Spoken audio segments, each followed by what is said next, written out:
Hello YouTube, welcome back to my channel. My name is Neo. In this video I am going to be redoing this set. I know it's fairly new, I've had it for less than a week and the bling was just so gorgeous, but I really wasn't feeling it and it's gotta go. So I'm using a new bit to remove my set and I actually kind of liked it. It's not as coarse as the one that I normally use. I will link my video of how I show my removal of nail sets for me and or clients. Normally I use a rounded top, kind of like a tornado bit. It's a cone tornado bit and I use a 3x course. This is a 5-in-1 bit, but it's a 2x course. So I love the 5-in-1 for filing my regular sets after application, and I figured I'd try one for removal, and I like it. The top is kind of like an almost safety, I would say. It's not rounded, so it does have a bit of a lip, but it's not coarse so much because it's a 5-in-1. The tip of the bit is a little bit finer in grit, so it's cool, but I'm only going to be showing you one finger, and I'm being very careful. As you know, if you watch my videos, I like to place a clear bead of acrylic on all of my sets before my design application. So I'm filing down to that clear acrylic layer. And for the set that I have on right now, I did a gel base coat or top coat design, so I'm making sure to get that off. There was very minimal lifting because I've had this on for less than a week, so I flaked off any lifting, but I'm making sure to, you see the little grayish area on the tip of the nail, that's that top coat with the bubble texture that was on the nail before, but I just get it off. I will show you what the nail looks like once it's completely clear, everything is off, that texture, the top coat that we use, the chrome powder, and we still have a very solid nail base. So I went in and removed everything, and now I'm getting my prep system ready to go. You can see some of the acrylic colors that we've got going on, and I meant it when I said it. I'm gonna try and be a little bit more impactful with my designs, especially on myself, because I am so prone to falling into the nude is great category. I love a solid nude nail with some simple bling, but I'm pushing myself today and I'm really proud. It was bright. It was bright, guys. You're gonna see.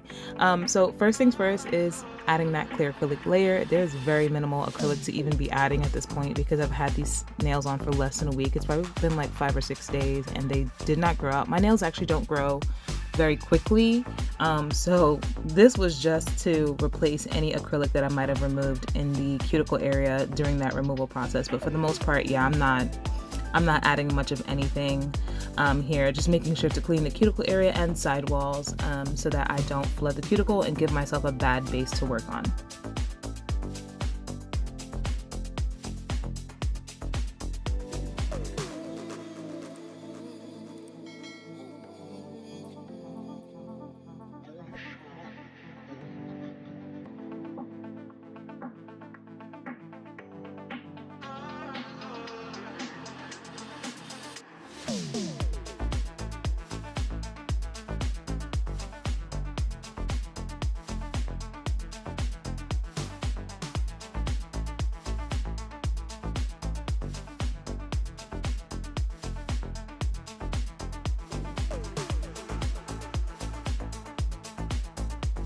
So to begin this set, I am going in with a neon. Guys, this is a neon orange from iGel Beauty, and I am not building up structure. So because I knew that this was going to be an interesting, I'm using air quotes, interesting neon application, and I'm ombreing really crazy colors, I am basically painting on this acrylic. As you can see my thumb, it is flatty flat. I did not want to build up any structure because I knew that ombreing these colors is going to be a little bit difficult. I've worked with them in the past. It's funny because halfway through the video or doing this process, I was like, I think I've done these colors before or very similar colors before, and it turns out I have. I have a video earlier on my channel that I did on a practice hand, my Red Iguana practice hand, and it was just really funny, but the set came out looking really different. So, but I'll link that in the card so you can check that out. The colors were actually almost very similar.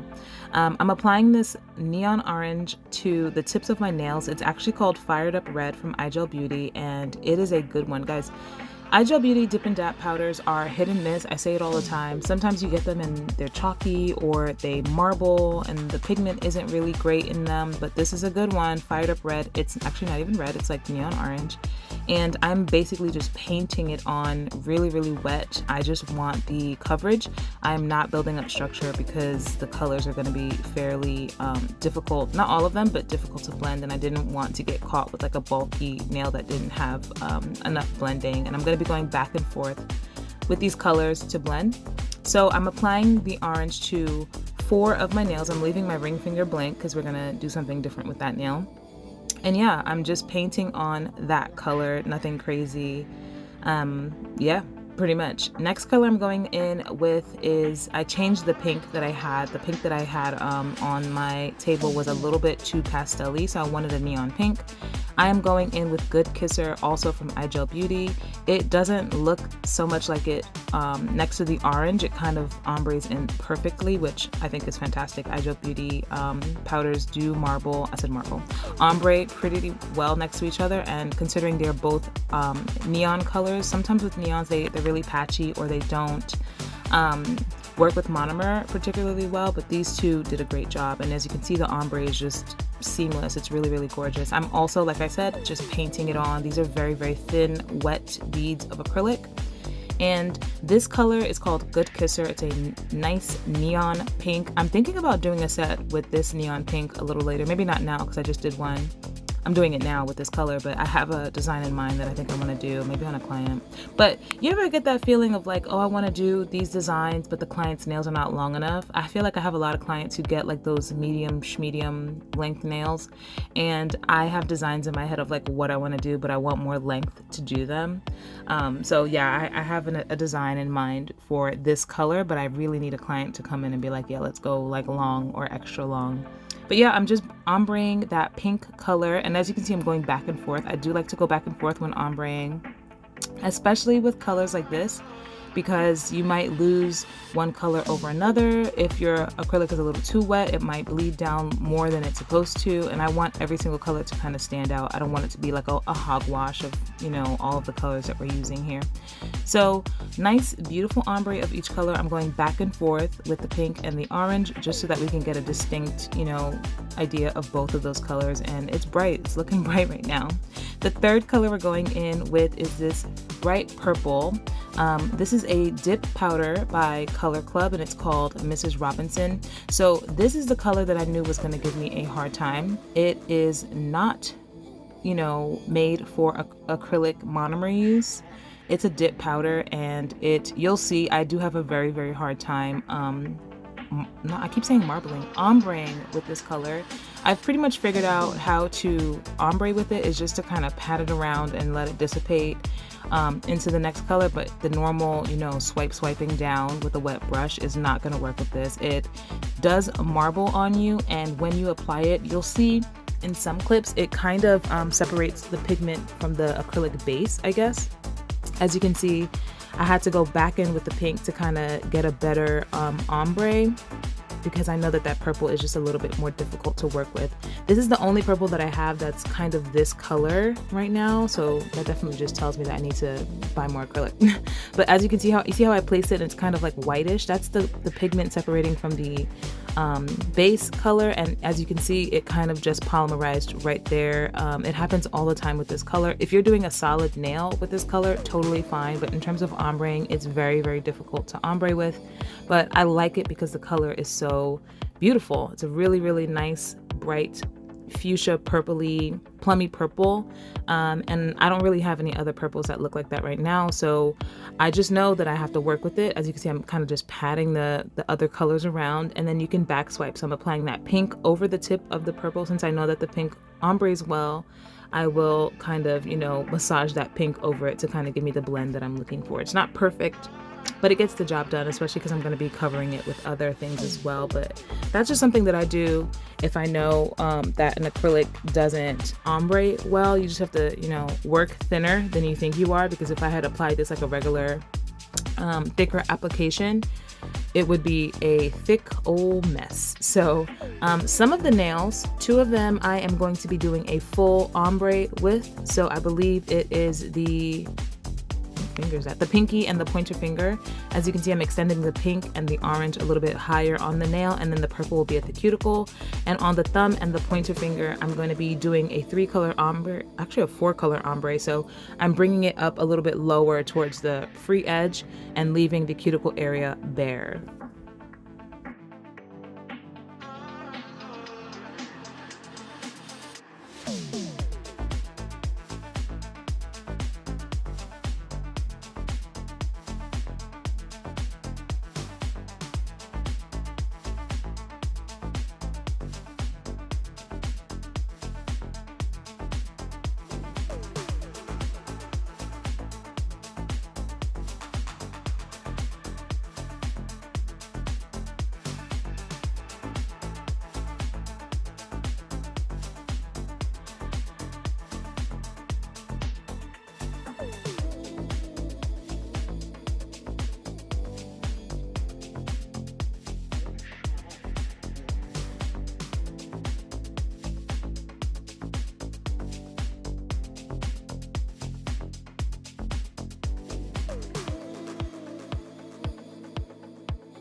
Now I am making sure, one, to clean my brush because I was getting pigment from those bright ass colors into this color. So this is Lemonade from Sugar and Cream. It is a nice, soft, kind of like a blue toned nail plate pink kind of color. It's a little bit on the sheer side, so it's not full on in color, but it's really gorgeous. I think this is actually one of the first colors that I actually got from Sugar and Cream, and it was one of my early favorites. I don't know about it so much now, just because when I was using it today, I realized how blue toned it was, and it wasn't really warm.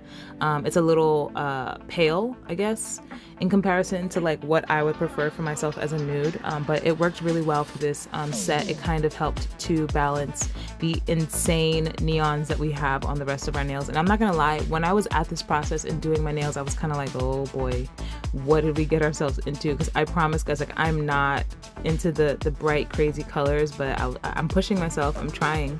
So on this ring finger, I am doing my normal acrylic application for structure. So the beads are going to be thicker and a little bit more drier, and I'm building up my structure with the brush. So you're going to see me patting my sidewalls a lot more and using just bigger beads, applying the acrylic in areas to kind of build up the apex and things like that. So I have a thicker nail versus what I did with the pigments, because I knew that that was going to be hard to ombre. I am not focused on that. So on this nail, I'm just doing my regular application. It's going to be good. I'm applying that cuticle bead and making sure not to flood the cuticle, and patting, pushing it towards the sidewall, away from the sidewalls towards the center of the nail, and then blending it downwards. And I'm going to get a nice, beautiful application.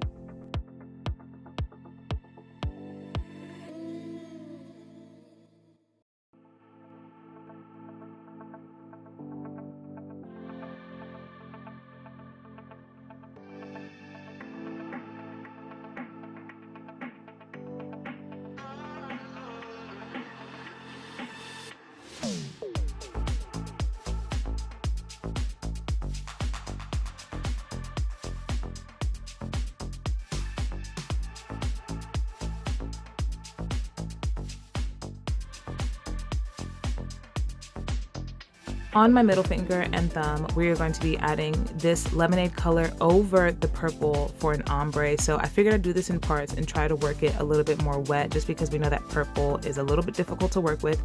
And I didn't want to cover the purple completely because it's a part of the ombre, and I didn't want to lose it since it's a 4-color ombre and my nails are not particularly long.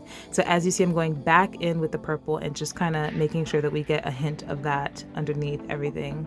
See, that's what I was talking about with getting that pigment pigment into that nude color, you must, if you're working with bright, crazy colors and nudes, just make sure that your brush is clean and I guess swirl it around on your monomer, wipe it off on your napkin before trying to apply, because that bead that I placed at my cuticle was nude with a big old splotch of purple right in the middle. So that was happening a lot while doing this set. But yeah, I'm just applying the cuticle bead, trying to make sure not to flood my cuticles, clean the sidewall, and to get a nice ombre. So it doesn't look so great there, but I'm going to be applying other wet beads and spreading it out, and then I'm going to be back swiping, which is a thing that I'm so into when it comes to marble. I keep saying marble, ombreing, because not all the time you're going to get it perfect. So I'm going back in with the purple and kind of just patting it through, and then back with the nude and patting it through, just so that we get a hint of each color. I might even go back with the pink and reapply as well, so that we don't lose that and it looks like purple to orange.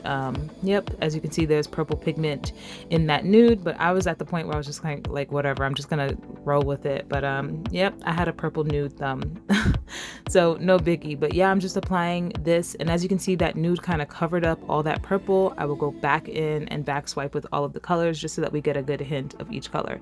This is also why it was important for me to not build up structure while applying those ombre colors, because going back and forth with colors, you're building up that nail, and you do not want a big old chunky nail before you even get a chance to clear cap. So that's why in the beginning I was just painting those colors on as thin as I could, just for the coverage, not necessarily for the structure.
Another thing that I wanted to do in terms of these nails is add a little bit of sparkle. So I'm actually using some ether flakes that I got from iGel Beauty. These are the F21 color, and they reflect a little bit of a green to purple. And I am just applying them onto the ombre parts of my nail, not the nude parts, but the neon colored parts in a diagonal or just a random manner pretty much. And I'm just using the monomer on my brush. This wasn't in the plan, but I just figured I wanted a little bit of sparkle or something happening on top of the ombre. So here I do place it on the nude, and I was like, I don't really like it over the nude, so I'm just gonna like wipe it away with my finger, which is not a big deal. But yeah, I wanted it to be mainly over the neon part of the nail.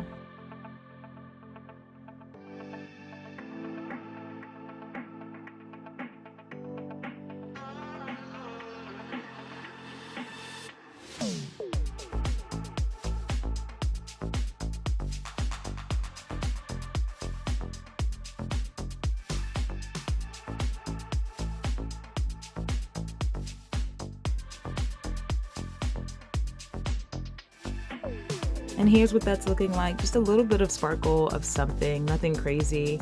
Now I'm going to be going in with some base coat. I just wanted to make sure that I lock in these ether flakes because we are going to be doing some hand painting, and I didn't want to, you know, I'm notorious for not curing and then making a mistake and then having to wipe it off. I didn't want to have to reapply these flakes, so I just went in with a thin coat of base coat. I'm not even applying it over the whole nail, just where the flakes are, and then I cured it just so that we wouldn't have to worry about messing that up, and also to give myself a smooth base to do some hand painting. So we are going tropical, kind of like neon 80s Miami vibes with the palm trees and the leaves, and I'm using the black gel paint from iGel Beauty and a thin brush. I talk about this brush set all the time on my channel. It is really good. I got it from Amazon. It is a 7-piece synthetic fiber brush set, and it comes with dotting tools on the other end. So you get 14 pieces for the price of 7, I guess, half off, right?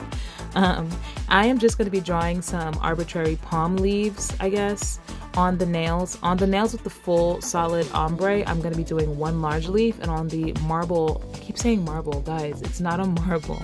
On the ombre with the nude color, I am going to be doing 2 smaller palm leaves. So like I mentioned not long ago, I am notorious for not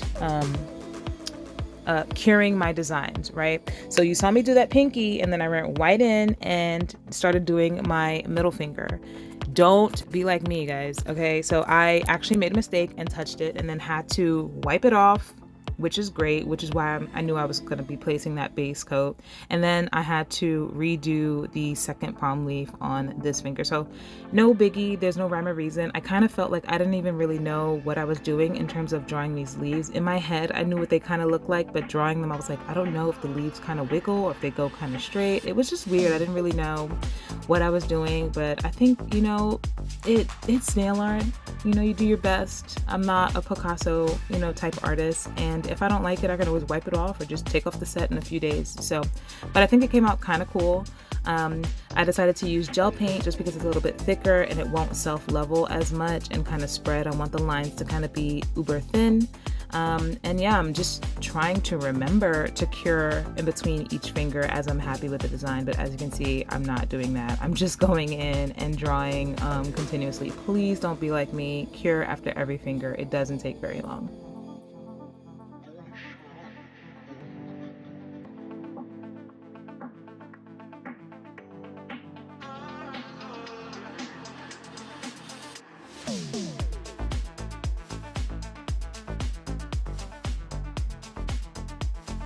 And here's what that looks like. I think it looks kind of cool, right? The black kind of tones down the neon colors, and it just gives you nice Havana neon, like 80s Miami vibes. I don't know.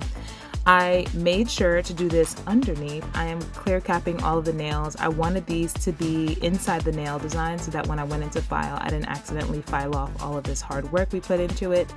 And I just thought it would be cool. I like to encapsulate art like this just because I like the surface of the nail to be smooth.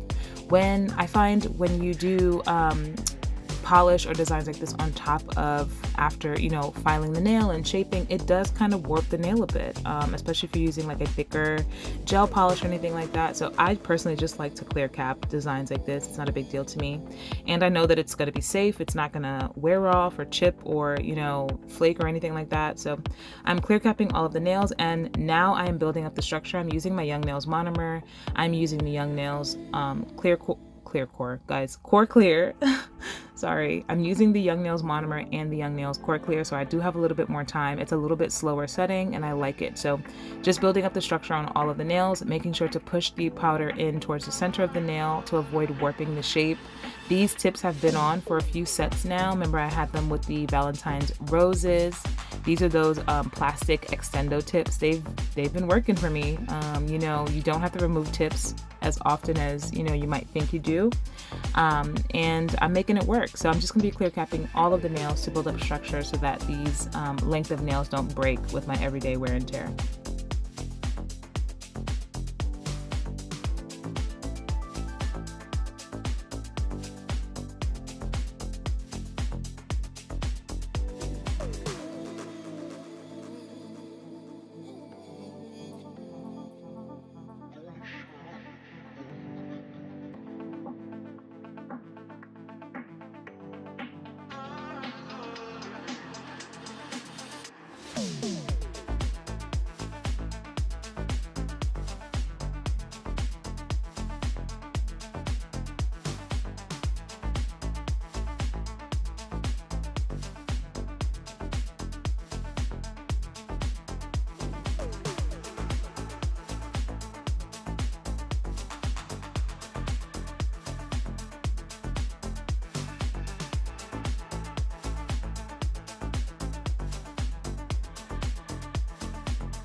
Here's what my nails are looking like right after application. Not bad. As you can see, I tried to maintain a nice, beautiful shape. I'm going in now with my Tammy Taylor Peel and Stick 100 grit file. I have the sticky file on both sides. I do enjoy that instead of having to flip back and forth, because you know some files have different grits on both sides. One might be 100, one might be a 180, or one might be a 80, one might be 100. So I like to have the same grit on both sides so that I don't have to worry about flipping my file as I, do each side of the nail. I also really love this file just because it's really stiff. I really like using it on myself. One, because I don't have to keep changing it, it's for me. But if it was for clients, you would have to replace them all the time depending on the state. I don't know what the laws are in your state, but you have to use new files on every client. And I am basically giving myself a quick surface file and just getting that shape that we want. We want a nice, crisp, tapered square shape. That's a shape that I love for my hands. I think it just looks best on me, and I'm going in on that free edge with that up and down motion that I like to do. It gives me the quickest, crispest shape possible. Say that 5 times fast. Yeah, and I've got my Young Nails dust collector out there. All that dust is from the previous set that I had before, so don't think like I just leave the dust hanging around. It's my dust, so it's not a big deal. And yeah, I don't know what happened. Maybe it was just like exhaustion, but eventually I kind of move out of frame a little bit. As the video gets longer and longer, I was editing it and I was just kind of like, what is happening? I think I was just getting tired because I did have 2 clients before this. I actually didn't plan on doing my nails today, and I had 2 clients before and was sitting there kind of like, I'm here, I might as well just do my nails. So that's how that happened. So I think it was just kind of like exhaustion. I started, slouching in my chair a little bit. So I kind of moved my hand out of the frame. Sorry about that. I know I promised I'd be better about it, but we're getting there. But for the most part, we're just doing our preliminary filing, making sure we get that shape nice and crisp, and doing a quick surface file.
And check it out, nice and crisp. We got beautiful square free edges, and the nails are ready to go.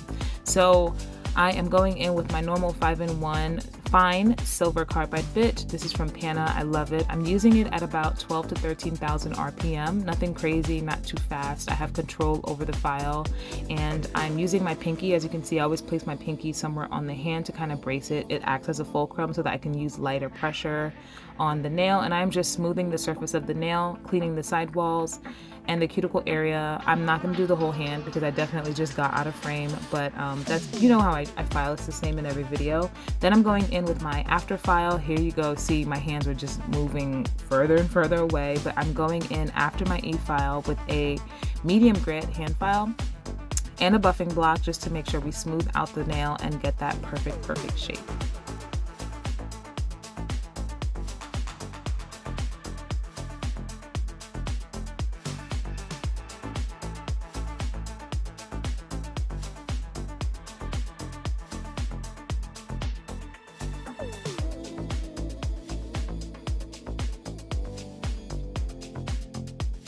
And here's what the nails look like. It's interesting because when we're gonna Snap for Magic.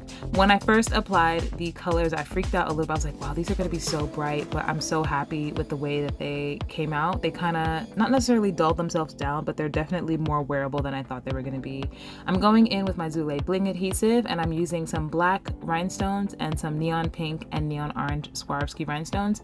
Eventually, I do add some crystal AB stones as well, just to add a little bit of bling on that nude finger, so we have a little bit of interest, and some small tiny silver like studs. So that's pretty much what this is looking like. I didn't want to go crazy with the bling because the focus of this design is the ombre, the glitter, and those palm trees, or palm leaves, I guess. They're not really trees. I am going matte with these nails. I figured glossy would be too easy, so I'm using my iGel Beauty matte top coat. It's not the mattest that I've ever used. It's kind of like, I would say, a semi-matte, in that it's not a shiny, but it does have a tiny bit of shine to it. So it's an approachable matte, but it's not my favorite matte. My favorite matte so far is the Beetles matte top coat, but I just figured I'd give this a try because I have a few bottles of this laying around. And then, you know, if I want, I can always just go back in with that Beetles top coat and mattify these nails if I really want to. But here's what they would look like if they were glossy for the most part. You know, if you're a glossy girl and you want to see these glossy, you can kind of get a hint of it now, but I'm a matte girl, sorry. And yeah, this is what they look like matte. I'm now gonna go in on that ring finger and carefully go around all of that bling work. We do not want, especially a matte top coat on top of those rhinestones. You will lose all the shine and the sparkle. I'm being extra careful, and I'm curing for a full 60 seconds. Here's what the set came out looking like. I think the colors are so beautiful, and it's just what I needed to kind of get out of the winter, you know, mindset. I really hope you like this video. Like if you like, subscribe for more, and I'll see you in the next one. Bye.